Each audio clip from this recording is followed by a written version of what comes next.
नमस्कार दोस्तों, कैसे हैं आप लोग? अगर मैं आपको कहूँ कि घर बैठे आप हर दिन 1300 रुपये से भी ज़्यादा कमा सकते हैं, तो कैसा रहेगा? और वो भी एक स्किल सीखकर। देखिए, मैं जितने सारे वीडियोस आपके साथ शेयर किया हूँ, वो सारे के सारे एक्सेल के बेस में है।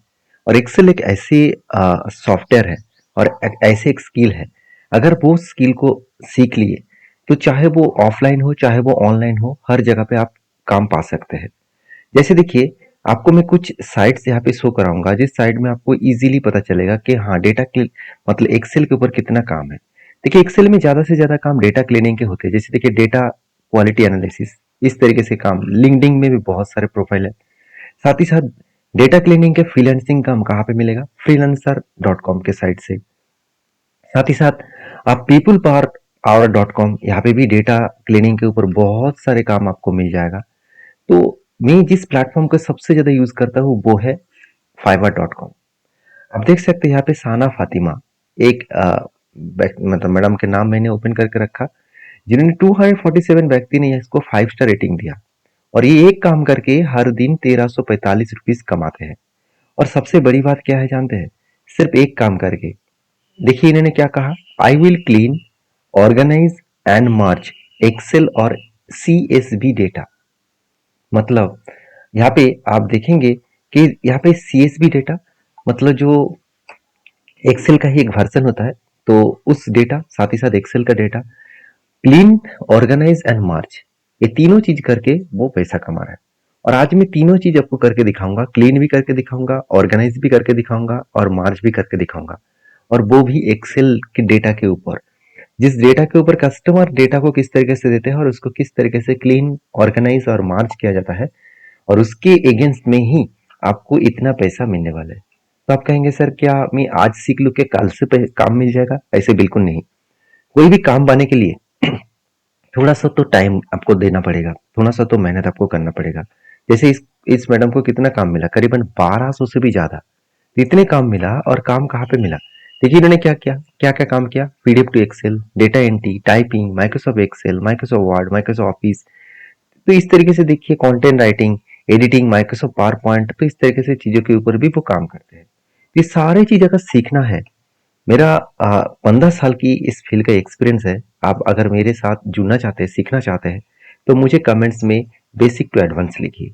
बेसिक टू एडवांस लिखने के बाद ही मुझे पता चलेगा कि आप कितना इंटरेस्टेड है ये सारी चीज सीखने के लिए। क्योंकि देखिए, यही काम करने में 1000 से $200 यहाँ पे मिल जाता है 1 से 7 दिन के अंदर। या आपको आपको वो भी दिखा देता हूँ। देखिए, नीदरलैंड से इस मैडम को काम मिला, जो 4300 रुपीज एक दिन में कमाया। उसी तरीके से आप देखेंगे, यूनाइटेड स्टेट्स से मिला, यूनाइटेड स्टेट से मिला, यूनाइटेड स्टेट, तो इस तरीके से अलग अलग जगह से उनको काम मिला। तो काम कौन सा है, सबसे पहले वो भी देख लेते हैं। देखिए, काम का डेटा कुछ इस तरीके से आपको मिलेगा, जहाँ पे कुछ आईडीज मिलेंगे, डेट्स मिलेंगे, और देखिए यहाँ पे कुछ फर्स्ट नेम, लास्ट नेम और सिटीज वगैरह यहाँ पे आपको दिया जाएगा। तो बेसिकली ये जो डेटा है, वो डेटा पूरा के पूरा एक्सेल सीट में है, और आपको डेटा को क्लीन करना पड़ेगा, और उसके साथ साथ डेटा को मार्ज भी करना पड़ेगा। तो क्या क्लीन करना होगा? देखिए, बीच बीच में बहुत सारे गैप्स है, बहुत सारे ब्लैंक सेल है। इस ब्लैंक सेल को सबसे पहले डिलीट करना है, हटाना है। तो आप देखिए, ब्लैंक सेल का डिलीट करने का प्रोसीजर है।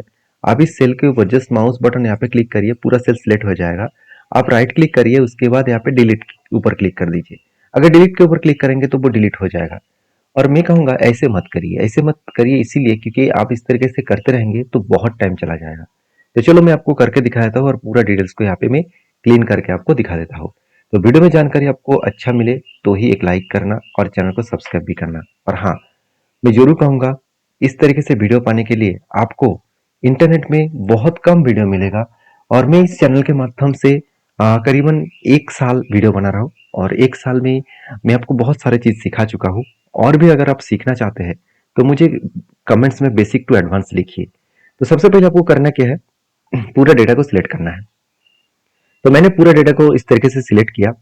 तो देखिए, मैं एक डेमो पर्पस में कुछ डेटा आपके सामने रखा, तो इस डेटा को सिलेक्ट किया। उसके बाद आपको इस डेटा को डिलीट करने के लिए, मतलब सेल को डिलीट करने के लिए, आपको एक काम करना पड़ेगा। आपको जाना है होम टैब। उसके बाद आपको यहाँ पे एक ऑप्शन मिलेगा, आप देख सकते हैं, select and sort and filters. उसके साइड में आपको ऑप्शन मिलेगा फिल्टर, फाइंड एंड सिलेक्ट। तो यहाँ पे आपको ऑप्शन मिलेगा गो टू, आप डायरेक्टली गो टू स्पेशल में जा सकते हैं। तो उसके बाद आपको यहाँ पे ब्लैंक्स मिलेगा, तो ब्लैंक्स के ऊपर क्लिक करिए और ओके कर दीजिए, बस सारे ब्लैंक सिलेक्ट हो जाएगा। अभी आपको कीबोर्ड में कंट्रोल माइनस प्रेस करना है। क्या करना है? कंट्रोल के साथ माइनस प्रेस करना है। उसके बाद देखिए आपको कहा जा रहा है कि आप कौन सा सेल को डिलीट करना चाहेंगे। तो देखिए मैं यहाँ पे एंटर रो को डिलीट करूंगा, तो इसको मैंने चूज किया और जस्ट ओके कर दिया। तो सारे एंटर रो जो था वो डिलीट हो चुके हैं, मतलब जहां जहां पे ब्लैंक सेल था वो ब्लैंक सेल यहाँ पे डिलीट हो चुके हैं, आप देख सकते हैं। तो मेरा तो आधा काम हो गया, अभी सिर्फ दो काम बाकी है। दो काम क्या है? पहली बात, यहाँ पे फर्स्ट नेम और लास्ट नेम है, इस दोनों नाम को आपको एक साथ जोड़ना है। और तीसरा, यहाँ पे जो प्रोडक्ट एंड कैटेगरी है उसको अलग अलग सेल में लेके जाना है। और यहाँ पे मैं कैसे करूंगा, और हाँ, और कस्टमर की एक रिक्वायरमेंट है, यहाँ पे टोटल सेल जो है वो ऑटोमेटिक उन्होंने टाइपिंग किया है, तो इसको डायनामिक करना है, मतलब दोनों को एक साथ जोड़ना है, मतलब यहाँ पे मल्टीप्लाई करना है, और वो भी फॉर्मूला देकर। तो मैं इसको सबसे पहले डिलीट कर देता हूँ। तो उससे पहले मैं यहाँ पे एक राइट क्लिक करके इंसर्ट कर दूंगा सेल, क्योंकि मुझे फर्स्ट नेम और लास्ट नेम को जोड़ना है। तो मैं सेल के ऊपर क्लिक करूंगा और राइट क्लिक करूंगा और इंसर्ट कर दूंगा, तो एक ब्लैंक सेल ऐड हो जाएगा। तो मुझे क्या करना है, दोनों नाम को यहाँ पे जोड़ना है। तो देखिए बहुत सारा अलग अलग तरीका है, मैं एक सिंपल तरीका आपको बताऊंगा। सब सिंपल तरीका क्या है, सबसे पहले फर्स्ट नाम को आप सिलेक्ट करके कॉपी कर लीजिए और यहाँ पे पेस्ट कर दीजिए, और एक पेस्ट देकर फिर से आप इस टाइटल वाला डेटा को कॉपी कर लीजिए और यहाँ पे पेस्ट कर दीजिए और जस्ट एंटर करिए। उसके बाद आपको जाना है डेटा टैब में, और यहाँ पे देखिए एक ऑप्शन मिलेगा फ्लैश फिल। देखिए बहुत सारे दोस्तों कहेंगे सर मेरा तो पुराना वर्जन है, तो मुझे तो फ्लैश फिल नहीं मिलेगा, तो मैं कैसे करूँ? तो उसके भी प्रोसीड्यूर में अभी आपको बताऊंगा। तो फ्लैश फिल के ऊपर क्लिक करेंगे तो ऑटोमेटिक सारे नेम यहाँ पे आ जाएगा। सिर्फ हेडिंग में आपको नेम्स करके हेडिंग कर देना होगा। तो नेम करके आपको हेडिंग करना होगा, और पूरा देखिए नाम यहाँ पे आ चुके हैं। तो अभी चलो दूसरा तरीका मैं आपको दिखा देता हूँ कि अगर आपके पास, मान के चलिए आपके पास पुराना वर्जन है फिर भी आप इस तरीके से काम को करना चाहते हैं, तो आप कैसे करेंगे। फास्ट तरीका आपको समझ में आ चुके हैं तो लाइक कर दीजिएगा। तो देखिए आपको जाना है, लिखना है इक्वल, फर्स्ट सेल को सिलेक्ट करना है और उसके बाद एक एंड साइन देना है। ध्यान से देखिएगा, जिसका पुराना वर्जन है इसके लिए तो फर्स्ट सेल को सिलेक्ट करना, एंड साइन देना, और उसके बाद डबल इन्वर्टेड कॉमा ओपन करके एक स्पेस दे देना और फिर से डबल इन्वर्टेड कॉमा क्लोज कर देना। एंड साइन देकर आपको लास्ट वाला नेम को सिलेक्ट करना है। यहाँ पे मैंने क्या किया, फर्स्ट नेम को चूज किया और एंड साइन देकर डबल इन्वर्टेड कॉमा के अंदर स्पेस इसीलिए दिया क्योंकि मुझे दोनों नाम के बीच में स्पेस चाहिए, तो मैं इस तरीके से फॉर्मूला का यूज करूंगा। जस्ट एंटर करेंगे, देखिए नाम आ गया, इसको आप ड्रैग कर देंगे, सिलेक्ट करके कॉर्नर में जाइए, फॉर्मूला प्लस देकर ड्रैग कर लीजिए, पूरा नाम आ गया। अब इस नाम को मुझे कॉपी करना है, कंट्रोल सी से कॉपी करना है और उसके बाद होम में जाना है और यहाँ पे देखिए पेस्ट ऑप्शन जाना है और पेस्ट स्पेशल में जाना है। उसके बाद यहाँ पे वैल्यू के ऊपर क्लिक करके ओके करना है। ऐसे में क्यों कर रहा हूँ, क्योंकि यहाँ पे जो फॉर्मूला है वो फॉर्मूला हट जाएगा। तो आप इस तरीके से फर्स्ट नेम लास्ट नेम को जोड़ सकते हैं। मैं फर्स्ट नेम लास्ट नेम को यहाँ पे डिलीट कर देता हूँ, राइट क्लिक करके यहाँ पे डिलीट कर देता हूँ। तो डिलीट करने से होगा क्या, मैं फर्स्ट नेम और लास्ट नेम के यहाँ पे डिलीट हो जाएगा। अभी चलो दूसरा क्या है, प्रोडक्ट एंड कैटेगरीज को मुझे अलग करना है। तो मैं यहाँ पे क्या करूंगा, और एक सेल इंसर्ट कर दूंगा और यहाँ पे क्या करूंगा, पूरा डेटा को मैं यहाँ पे फर्स्ट से लेकर लास्ट तक सिलेक्ट कर लूंगा। और ध्यान से देखना, डेटा टाइप में जाना है और यहाँ पे टेक्स्ट टू कॉलम ऑप्शन है, इसके ऊपर क्लिक कर देना है। सॉरी, टेक्स्ट टू कॉलम के ऊपर क्लिक करने के बाद आपको यहाँ पे देखिए कुछ इस तरीके से इंटरफेस आएगा। नेक्स्ट करना है, तो बीच में मुझे अगर प्रोडक्ट और कैटेगरीज को अलग करना है तो बीच में क्या है, कॉमा है और स्पेस है। तो मैं किसी भी एक चीज से सेपरेट कर सकता हूँ। तो चलो मैं कॉमा से यहाँ पे सेपरेट करता हूँ। तो यहाँ पे मैं क्या करूंगा, कॉमा को ऑन कर दूंगा। तो यहाँ पे कॉमा ऑन करने के बाद आपको नेक्स्ट करना है और जस्ट फिनिश करना है। देखिए ऑटोमेटिक जो नेम है यहाँ पे अलग हो चुके हैं, प्रोडक्ट और कैटेगरीज अलग हो चुके हैं। अभी मुझे एक चीज और भी करना है, क्या करना है, देखिए इसके सामने क्या है, स्पेस है। तो स्पेस को क्या करना है, मुझे रिमूव करना है। तो स्पेस को रिमूव करने के लिए दो तरीका है, मैं एक तरीका यहाँ पे और भी आपको इजीली सिखाने वाला हूँ। देखिए बहुत सारा तरीका है, आप फाइंड एंड रिप्लेस भी कर सकते हैं। तो चलो मैं दूसरा तरीका आपको सिखाता हूँ। आपको क्या करना है, आपको इक्वल देना है, लिखना है ट्रिम, TRIM। ट्रिम लिखने के बाद फर्स्ट ब्रैकेट ओपन करिए, उस सेल को सिलेक्ट करिए और ब्रैकेट क्लोज करके एंटर कर दीजिए। अभी देखिए इसके सामने एक स्पेस है, आप देख के समझ जाएंगे इसके सामने एक स्पेस है, मगर इसके सामने कोई भी स्पेस नहीं है क्योंकि मैंने फार्मूला से क्या किया, ट्रिम से इसको पूरा के पूरा डेटा को क्लीन कर दिया।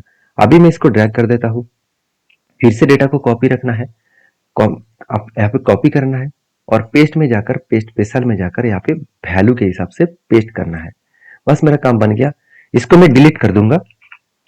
इस सेल को मैंने डिलीट कर दिया और यहाँ पे देखिए डेटा क्लीनिंग हो चुके हैं। अभी इसको टोटल सेल को मुझे क्या करना है, इक्वल देकर क्वांटिटी के साथ मल्टीप्लाई करना है यूनिट को। जस्ट एंटर करना और ये डायनामिक हो चुके हैं। मतलब कस्टमर अगर नंबर चेंज करे तो ऑटोमेटिक यहाँ पे भी चेंज हो जाएगा। तो पूरा काम होने के बाद आपको क्या करना है, पूरा डेटा को कंट्रोल से सिलेक्ट करना है और उसके बाद आपको जाना है इंसर्ट टैब में। उसके बाद जाना है टेबल्स में। टेबल्स में जाने के बाद यहाँ पे एक बटन ऑन रखना है, माई टेबल हैज ए हेडर, तो इसको चेक ऑन करना है। उसके बाद जस्ट ओके कर दीजिए। तो देखिए आपका डेटा क्लीनिंग होकर तैयार हो चुके हैं।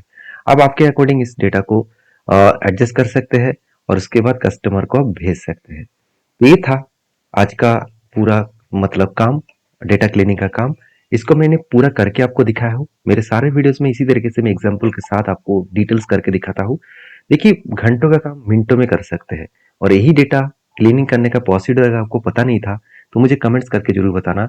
और इस तरीके से बेसिक टू एडवांस लेवल सीखना चाहते हैं, मेरा 15 साल की एक्सपीरियंस आप लेना चाहते हैं, तो मुझे कमेंट्स में बेसिक टू एडवांस लेवल जरूर लिखिए। वीडियो में जानकारी अच्छे मिले तो प्लीज लाइक करिए। और हाँ, हमेशा मैं एक चीज बताते आया हूँ कि इस तरीके से एक्सेल को आप डाउनलोड करके प्रैक्टिस करिए। जब तक प्रैक्टिस नहीं करेंगे आप देखने से, वीडियो को देखने से कुछ फायदा नहीं होगा। बार बार प्रैक्टिस करिए। कोई भी दिक्कत है, कोई भी क्वेश्चन है, मुझे कमेंट्स में लिखिए। तो मैं इसको एक एक्सेल सेट को मैं नीचे डाउनलोड सेक्शन में दे दूंगा, जाकर डाउनलोड करिए और प्रैक्टिस करिए। मिलते हैं नेक्स्ट वीडियो में, तब तक के लिए धन्यवाद।